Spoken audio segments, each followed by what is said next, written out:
Good morning. Great Tesh on behalf of Donna Horwitz. This is a case about silence, or more specifically, the meaning of silence. This court's held silence is ambiguous. A person may stand mute for many reasons, a variety of reasons, numerous reasons. Well, that would go to the evidentiary issue. Which seems to be, to me, quite strong in any event, but would you go to the constitutional issue?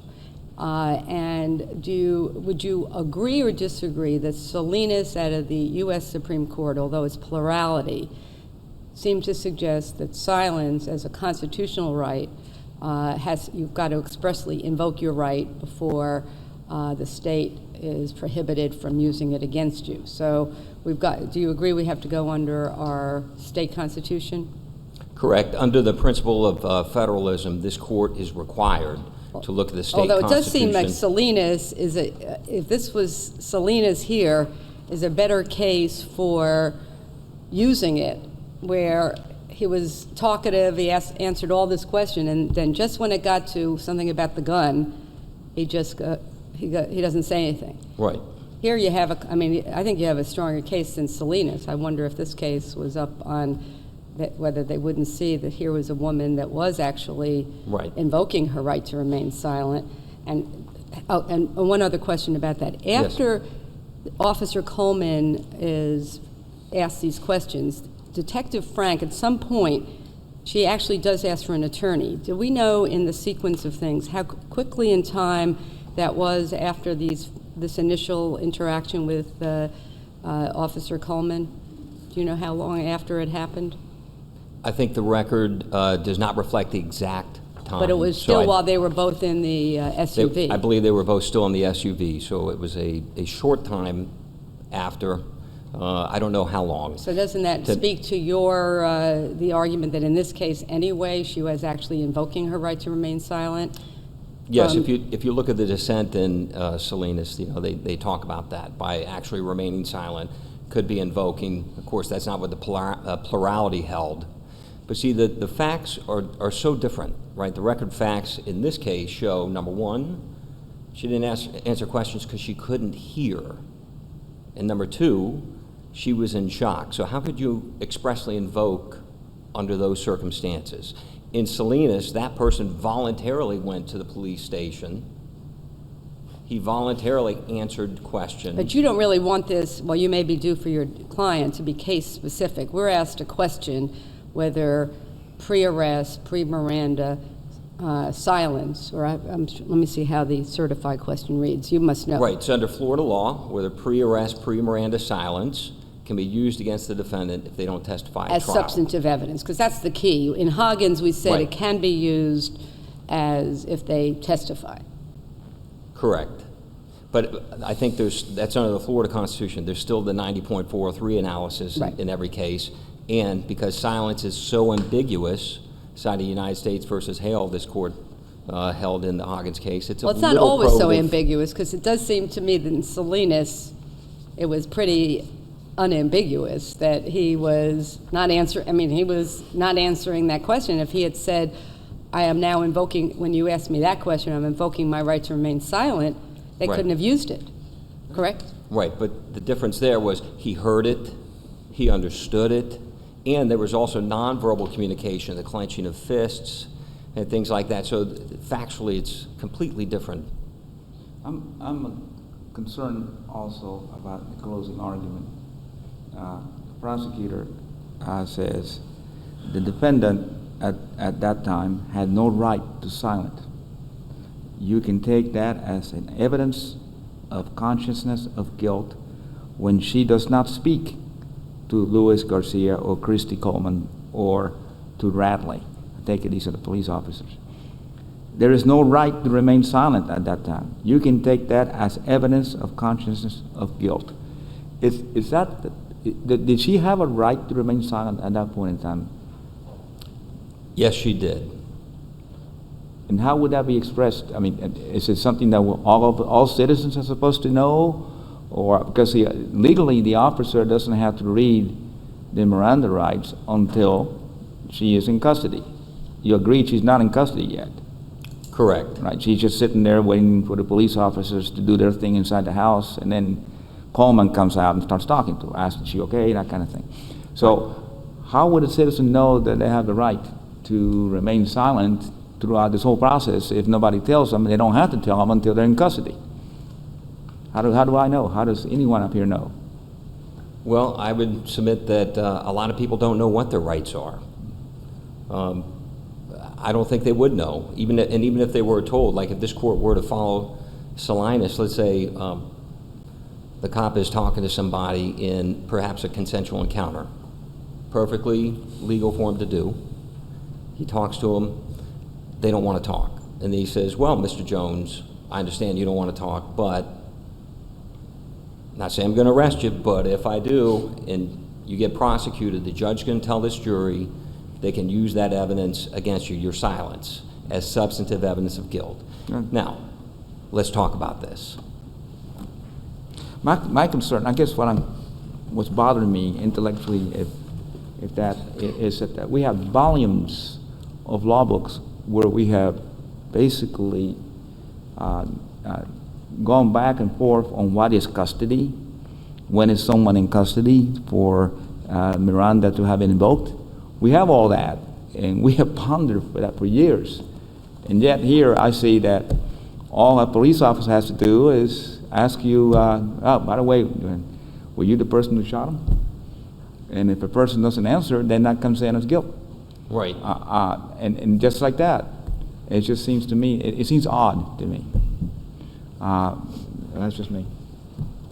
Well, there's also serious implications of other rights. For instance, in a consensual encounter, where the Fourth Amendment would be protect a person, for instance, if they refuse to answer questions of police in a consensual encounter. The Fifth Amendment would not. Because if the silence could be used against them later in trial, the Fifth Amendment would not. You as a defense lawyer, you've been a criminal defense lawyer for, what, 25 years, not more? Not quite that long, but This feels like it, right? yeah. I've known you for at least that long, but anyway, let me ask you this. I mean, when you try these cases, if you were trying this case, how would you, if this came in as substantive evidence, the prosecutor introduced a silence, what would be your strategy to combat that? What would you have to do to disprove that as a defense Well, lawyer? the first strategy would be, I'd seriously have to think about putting Donna Horwitz on the stand, right? And Justice Periente, mentioned that, has the absolute right to remain silent and not testify. That right is also being affected today potentially by this court. So that would be your first move, to put her on the stand to explain? That would certainly be one. Another thing we did, we called an audio specialist in to say that she was half deaf. I mean, there was 48% hearing loss in both ears, and the record facts show that she did use a hearing aid throughout the trial and still didn't hear everything. But I certainly would think about putting the client on the stand a whole lot more, because you got to explain it. Were you the trial lawyer? Yes, Judge. Okay, because you also filed a motion to, this wasn't, the judge was fully aware, as was the state, there was a motion to suppress. You actually did Yes. take the position that she was actually, because she was told to stay there, that she was Yes. in custody. And you're not trying to argue that. That is But true, Judge. what the prosecutor says, and what Justice Labarga read, the defendant at that time had no right to silence. That's not true. That's actually not true, correct? Correct. But what the answer now is, oh yeah, you have a right to silence, but you've got to know you have that right, and you got to expressly invoke it for us to honor it. Right. And So your again, a concern- career criminal who is in some kind of sophisticated scheme. Bernie Madoff. Someone more sophisticated. I don't know. You're- He didn't know what talk? Right. I don't know. No, I know what you're getting at. Like the sophisticated people, there's one standard for them and there's one standard for everyone else. Well, especially someone who's in shock because whether she killed him or he was killed himself, which I guess is now not possible, or Radley killed him, she's definitely upset. I mean, everyone said she was screaming and upset, right? In shock, right. And the answer also, Justice Polston, when he was speaking with Mr. Napadano, you had mentioned about the shock. Did the defense offer an explanation? And if you look at the record fact in Volume 6, starting, I think it was page 1055, maybe a few lines or a few pages down from there, the state in their case in chief said she was in shock. It wasn't something that we brought forward. It was brought out in their case in chief. The state itself offered it. Yes, sir. Let me ask you, you explained very well the distinction between the facts in this case and the ones in Salinas, the U.S. Supreme Court, on the U.S. Constitution grounds. Let me take you to the facts of that case, Salinas. Yes, sir. That you went through a few moments ago. Under those facts, how would you apply the Florida Constitution to those facts? How does that come out under the Florida Constitution? How does it come out? Because what you're arguing here for today, isn't it? Perhaps, are you arguing that the Florida law, the Florida constitutional outcome should be different than the U.S. Constitution? Is that your argument? Correct, Judge. All right, so if that's your argument, I think that's required. how do the Judge. facts under your argument apply to under the Florida Constitution under your argument here today? I think any voluntary statements that he made, so they knock on the door, hey, will you come with us? Yeah, I'll go with you. We want to eliminate you for Prince. He goes to the police station. Any voluntary statements that he made would be admissible. But the moment he is silent, they can't comment on that silence. I think that's pre-arrest, pre-Miranda silence, unless he testified at trial, and then the trial judge has to do the 90.403 analysis. So you would depart from the U.S. Supreme Court's analysis for Florida purposes on that point, on the silence issue? Yes, sir, and I think this court is required to, because if you look at the Declaration of Rights, what's the purpose? Individual freedom and autonomy. And this court has held in Richter Inc.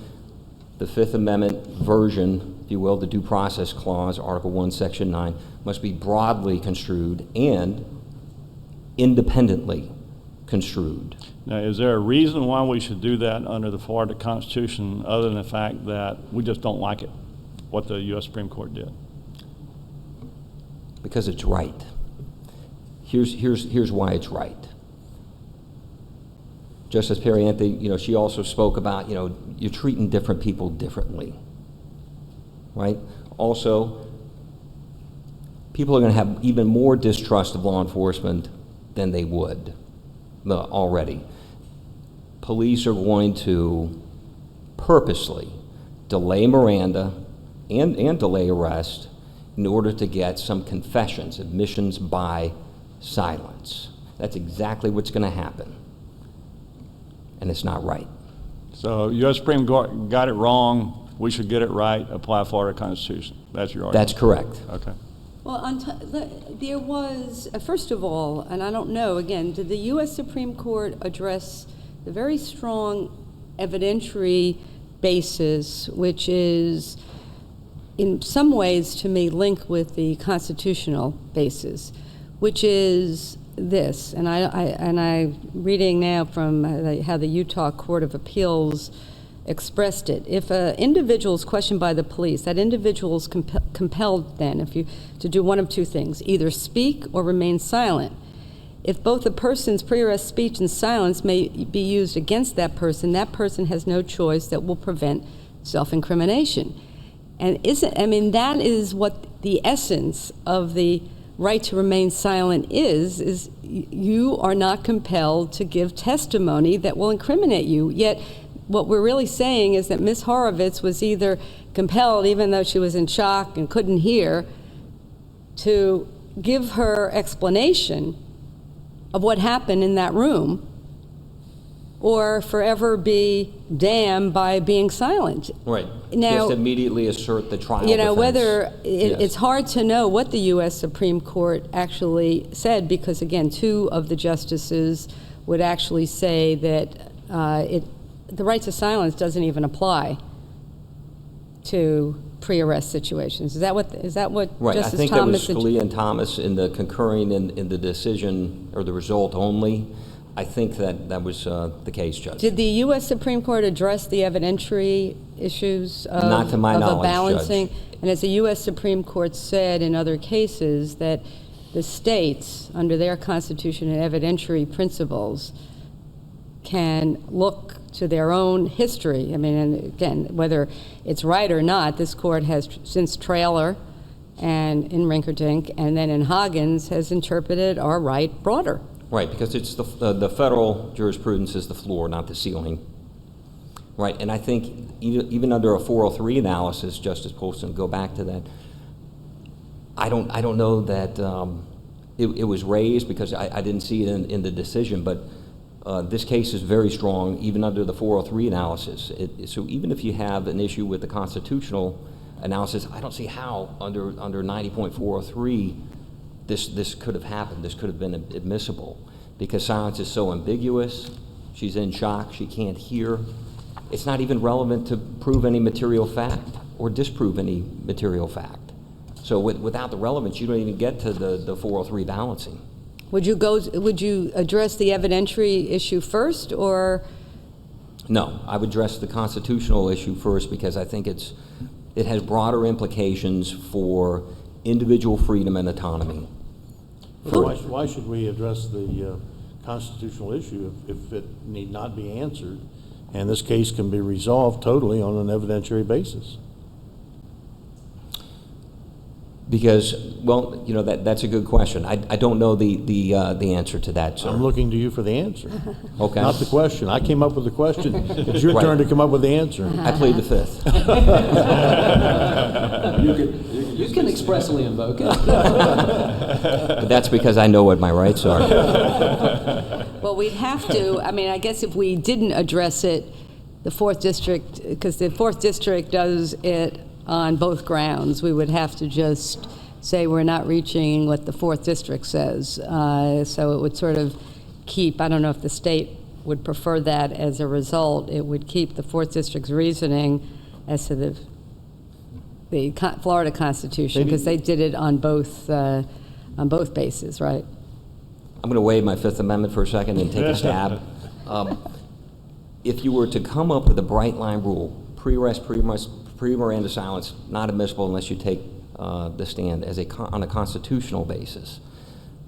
First of all, it alerts all the trial courts, this is what the law is. It also alerts the police officers, this is what it is. If it's on an evidentiary basis, then the trial judge has to weigh every single case, and depending on which trial judge you get, you're going to get a different result. So, uniformity.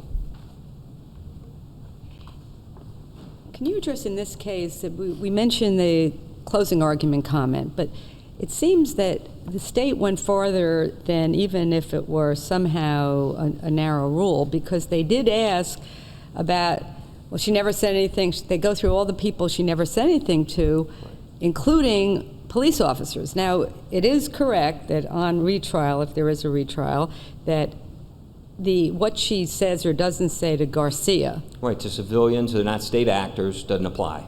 Right, but when you're asking a police officer questions about, she never said anything to this person, I mean, I don't even see how that is appropriate questioning, even if there was some other rule, because you're now putting the police officer is almost testifying that she just remained silent, and then nobody knows, well, she actually did invoke her right to remain silent, because you can't talk about that. So it gives this false idea that she never told anybody the story, when really shortly after all this began, she did ask for an attorney, and the jury doesn't know that. So it seemed to me that that was even more unfair in this case because of those kinds of questions.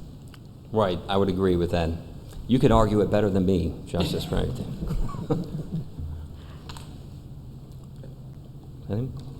Thank you for your time, guys.